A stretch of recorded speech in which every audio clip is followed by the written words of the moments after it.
اعوذ باللہ من الشیطان الرجیم بسم اللہ الرحمن الرحیم۔ سب ویڈیو دیکھنے اور سننے والوں کو السلام علیکم۔ ہمارے چینل کے پیارے ویورز، آج ہم تلاوت کریں گے سورہ یوسف کی آیت نمبر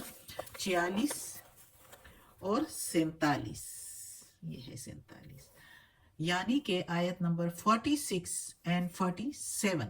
انشاءاللہ تلاوت کریں گے ترجمہ کے ساتھ اور تفسیر کے ساتھ۔ تو چلے شروع کرتے ہیں آج کا سبق، لیکن شروع کرنے سے پہلے چینل کو سبسکرائب کریں، بیل نوٹیفیکیشن کو آن کریں تاکہ اگلی ویڈیو آپ کو آسانی سے ملتی رہے، اور ہو سکے تو شیئر بھی کریں تاکہ زیادہ سے زیادہ لوگ دیکھیں، آپ کو بھی زیادہ ثواب ملے اور مجھے بھی۔ تو چلیں اب شروع کرتے ہیں آج کا سبق۔ اعوذ باللہ من الشیطان الرجیم بسم اللہ الرحمن الرحیم۔ یوسف ایہا الصدیق، یوسف اے یوسف اے سچے، ایہا اے صدیق سچے، افتنا بتا دے ہم کو، فی میں سبع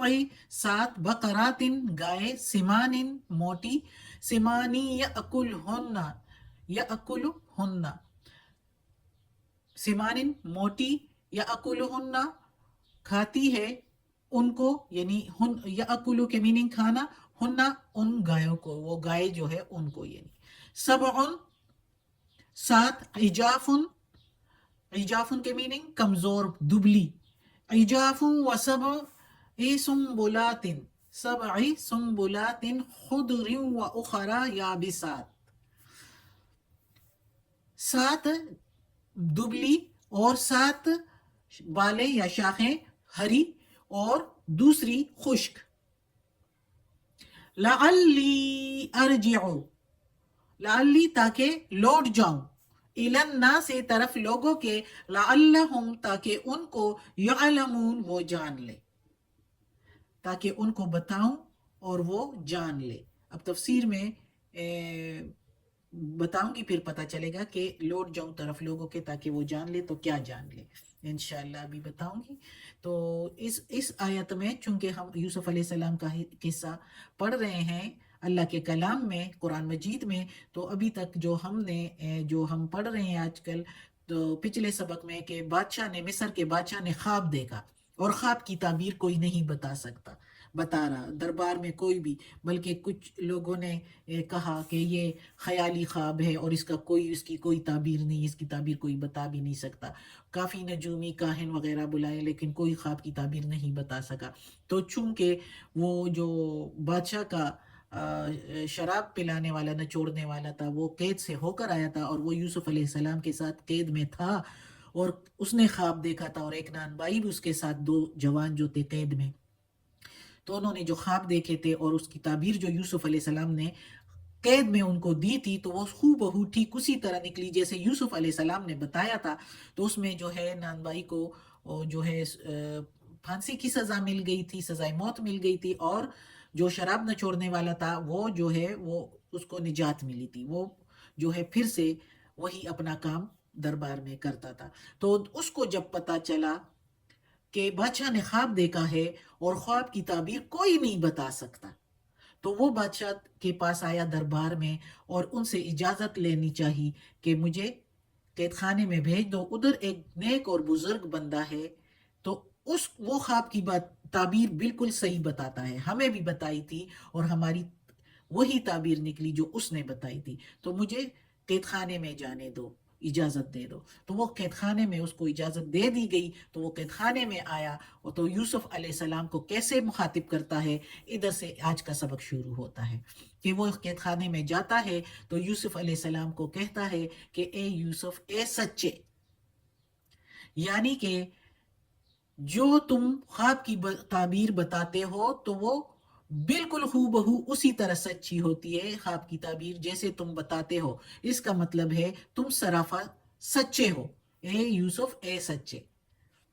کہ تم بالکل سچے ہو، اور اب مجھے بتاؤ، یعنی پہلے بھی تم نے جو مجھے تعبیر بتائی تھی وہ بالکل سچی اسی طرح ہو بہو نکلی، تو اب مجھے بتاؤ، افتنا، اب مجھے بتاؤ کہ خواب میں، فی کے میننگ خواب میں، ادھر تو فی کے میننگ صرف ہے میں، لیکن مطلب یہ ہے کہ خواب میں بادشاہ نے دیکھا ہے کہ 7 گائیں ہیں موٹی اور کھاتی ہے ان کو 7 کمزور گائیں، اور 7 شاخیں ہیں ہری سبز، اور دوسری اس کو یعنی 7 دوسری خشک بالیں جو ہیں اس کو لپٹی ہوئی ہیں۔ تو اب تم مجھے اس کی تعبیر بتاؤ تاکہ میں بادشاہ کی طرف لوٹ کر جاؤں،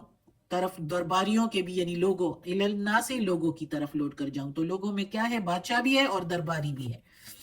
لوٹ کر جاؤں اور ان کو اس خواب کی تعبیر بتاؤں تو وہ تمہیں جان لے، تاکہ وہ جان لے، تاکہ وہ خواب کی تعبیر بھی جان لے، اور اس تعبیر کے ذریعہ سے آپ کی بھی قدر اور منزلت اس کو معلوم ہو ان کو لوگوں کو۔ تو یہ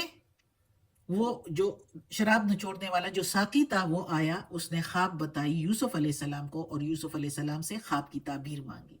اور ساتھ ہی یہ کہا کہ تاکہ لوگوں کو معلوم ہو جائے، کیونکہ بادشاہ اس خواب کی وجہ سے پریشان ہے اور سب سے پوچھ رہا ہے۔ تو آگے یوسف علیہ السلام کیا جواب دے رہے ہیں، آگے پڑھتے ہیں۔ قولا، کہا یوسف علیہ السلام نے، یوسف علیہ السلام ادھر نہیں ہے، ہم خود سے کہہ رہے ہیں کہ یعنی یہ قولا جو ہے یہ یوسف علیہ السلام کے لیے ہے۔ کہا تزرعون، تم کھیتی کرو گے، 7 سنینا سال، دابا جم کر، دب کر، یعنی خوب جم کر تم لوگ کھیتی کرو گے 7 سال۔ فما، پھر جو، حسد تم، کاٹو گے تم، فضرو ہو، پھر چھوڑ دو اس کو، فا کے میننگ پھر، ضرو کے میننگ چھوڑ دینا، ہو کے میننگ اس کو، فی میں، سنبلی ہی الا قلیلا مما تاکلون، سنبلی ہی اس کی شاخوں میں، پھر چھوڑ دو اس کو اس کی شاخوں میں، الا مگر، قلیلا مما تھوڑا سا اس میں سے جو، تاکلون تم کھاؤ۔ اب یوسف علیہ السلام بتانے لگا۔ اچھا، یوسف علیہ السلام نے تعبیر بتانے میں کوئی دیر نہ کی، اور جلد ہی تعبیر بتانی شروع کی، نہ کوئی شرط لگائی، اور نہ اس شخص کو، اس ساقی کو شرمندہ کیا کہ تم کو اتنی مدت بعد کے بعد جو ہے میرا خیال آیا اور بھول گئے تھے مجھے، میں نے تمہیں کہا بھی تھا اور بھول گئے تھے، کچھ نہیں کہا یہ ایسی باتیں۔ اس سے جو ہے انبیاء علیہ السلام کے اخلاق کا اندازہ ہوتا ہے، کی قدر و منزلت کا اندازہ ہوتا ہے۔ پھر وہ صرف خواب کی تعبیر مانگ رہا تھا، اور آپ نے اسے خواب کی تعبیر کے ساتھ ساتھ تدبیر بھی بتا دی، اور یہ بتایا کہ یہ 7 موٹی گائے جو ہے اور 7 ہری شاخیں جو ہے، یہ 7 برس ہے جس میں تم متواتر خوشحالی میں رہو گے، یعنی ساری قوم جو ہے وہ خوشحالی میں رہے گی، کھیتوں میں خوب پیداوار ہوگی، حیوانات اور نباتات خوب بڑھیں گے، یعنی جانور اور کھیتی جو ہے وہ خوب بڑھے گی، پھلے گی، پھولے گی۔ اس کے بعد 7 سال جو ہے وہ قحط کے ہوں گے، یعنی وہ جو دبلی گائیں اور خشک بالیں ہیں تو وہ 7 سال قحط کے ہوں گے، جس میں تم یہ جو سارا کچھ جو 7 سالوں میں کھیتی ہوئی ہوگی اس کو کاٹو گے، تو اس کو اس 7 سالوں میں یہ مزید کھا لو گے، یعنی اتنا ہوگا، اور صرف آئندہ کے لیے بیچ کے لیے کچھ تھوڑا سا باقی رہ جائے گا۔ یہ جو ہے یہ 7 سالیں دبلی اور خشک بالے ہیں، یہ یعنی سب کچھ جو ہے یوسف علیہ السلام نے ان کو کہہ دیا کہ جو تم کاٹو گے تو اس کو شاخوں میں جو ہے چھوڑ دینا، اور تھوڑا سا اس میں سے کھانا، تھوڑا سا اس میں سے نکالنا جو تم کھاؤ گے۔ اگلی آیت بھی ہے، پڑھتے ہیں یا اس کو انشاءاللہ نیکسٹ پڑھ لیں گے، نیکسٹ سبق میں انشاءاللہ۔ اللہ توفیق دے ہمیں اس قرآن مجید کا ترجمہ مکمل کرنے کی اور اس پر عمل کرنے کی توفیق دے۔ یہ قصہ ہے لیکن اللہ ہمیں بتاتا ہے عبرت کے لیے، اس سے ہمیں سبق لینا ہے کہ کیا ہوتا ہے اور کس طرح اللہ تعالیٰ کسی کو مرتبہ دینا چاہے تو دیتا ہے۔ صدق اللہ العظیم۔ یا اللہ، یا پروردگار، یہ تیرے کلام قرآن مجید کی تلاوت کی ہے ترجمہ اور تفسیر کے ساتھ، یا اللہ اس کے زیر زبر پیش میں تلفظ میں کوئی غلطی ہوئی ہو تو معاف کر دینا، تو معاف کرنے والا مہربان ہے، اور یا اللہ ہمیں اپنے نیک اور صالح لوگوں میں شامل کر دے۔ یا اللہ تو ہمیں عافیت والے معاملات دے، ہماری بیماریاں، تکالیف، پریشانیاں اور برائیاں ہم سے دور کر دے، آمین ثم